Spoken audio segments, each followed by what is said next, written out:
बाबा धवलेश्वर बालालिंग महाप्रभु दीपं ज्योति परम ब्रह्म दीपं ज्योति जनार्दनः दीपहरतु मे पापो पूजा दीप नमस्तुते। बाबा धवलेश्वर बालालिंगाय नमो नमः।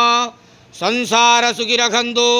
आज आषाढ़ मासर द्वितीया तिथि शुभ शुक्रवार रे समस्त श्रद्धालु भक्त मान को आशीर्वाद करंतु, मनस्कामना पूर्ण करंतु, कर्म क्षेत्र नदी करंतु, ग्रहरिष्ट खंडन करंतु, जगतर मंगल करंतु, विश्वर कल्याण करंतु, आपणकर नाम प्रकाश करंतु, सेवकर डाक श्रवण करंतु, समस्त गुआवसा भक्त मानकर मनस्कामना पूर्ण करंतु।